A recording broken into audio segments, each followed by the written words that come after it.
My name is Jonathan Dessin. I'm a former soldier and an ex-priest. I was living in seclusion when I received a letter from Africa. It was a letter from my cousin Michael. We had served in the military together in Algeria, but had gone in different directions. Michael had written to me about settling down with his family in Africa and starting a farm. As time passed, he forgot about the war as though it had been a bad dream. Michael's description of his life seemed idyllic. Unfortunately, his happiness didn't last. Michael's wife, Margaret, came down with African fever. And Michael, despite being a top graduate at the Royal College of Medicine, was unable to save her. Margaret passed away and left my cousin alone to bring up their beloved daughter, Jenny. Before long, the fever returned to claim little Jenny. Although Mike finally found a way to stop the disease, he didn't explain how. Thankfully, Jenny recovered and the worst seemed to be over. And then Jenny became possessed, as Michael called it. He described his daughter's strange behavior and the mysterious signs that appeared on the walls of his estate. The last straw was a note Jenny had written containing just one word: help. At the end of the letter, Michael asked me to come and exorcise the demons from Jenny. He didn't know I was no longer a priest, but I couldn't say no to family.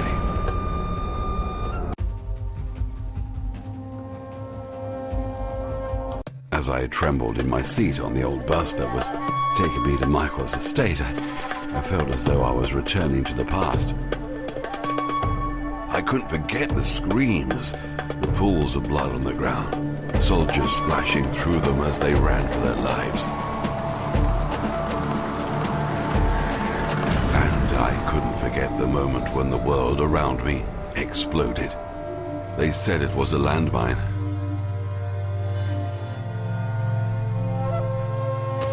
That was my time to die, but the Holy Book saved me. Michael had given it to me before I'd got into battle. A metallic splinter shot towards my heart, but the pages of the book stopped it before it pierced my flesh. This event changed my life. My fellow soldiers nicknamed me the Saint, and I devoted my life to God. But fate made a mockery of my salvation. I would get piercing headache, and I started seeing horrific things. I began to think the devil himself had possessed me, and that I should no longer be a priest. Now, a former priest who believes the evil one lives in him is on his way to exorcise a young girl. How unsearchable are his ways! His thoughts are beyond understanding. I have arrived at last.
Hello, sir. We don't see many new folks around here. Go on in. Don't worry about no one being around.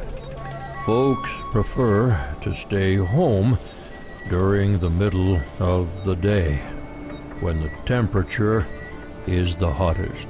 I'm here because I need to repair shoes as soon as possible. Will you do me a favor? Please, bring me a bowl of soup. I skip lunch when I've got a lot of work to do, and I live alone, so no one is going to bring me anything to eat.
What? Where am I? My God, I saw all of this years ago, just before the battle that changed my life. Michael will appear in a moment, and he'll give me the holy book, which will rescue me. Yes, this is it. I remember every scratch on the cover, and what's going on? What is this book?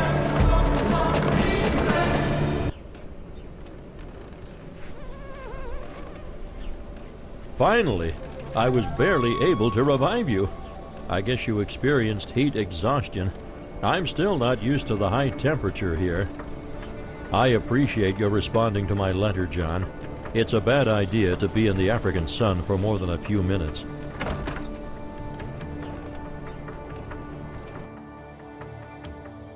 Come in and take a load up. Your room is on the second floor. You can leave your bags where you're standing and go there now to relax.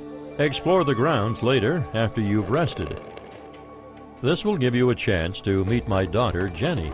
She's staying in the room across from yours. Now, I beg your pardon, but I must go as I'm very busy. We'll talk again later.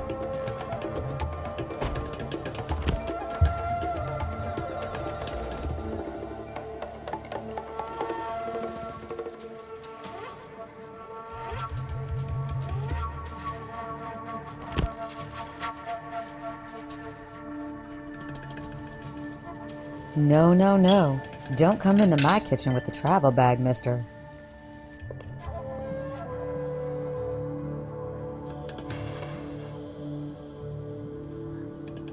I know who you are.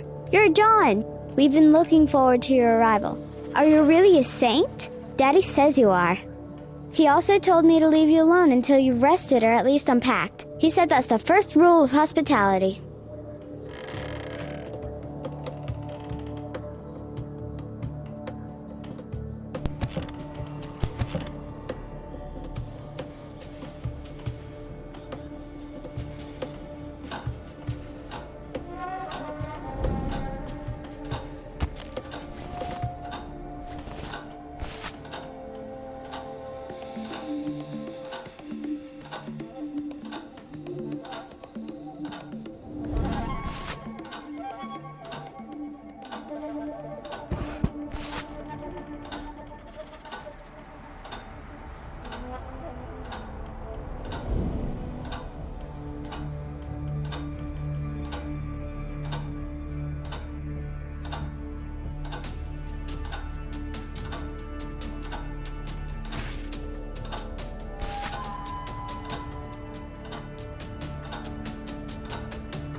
Thank you, sir. I love presents. Daddy gives them to me all the time. He gave me this painting. Will you help me put it together? Please. Then we'll hang it on the wall next to my other paintings.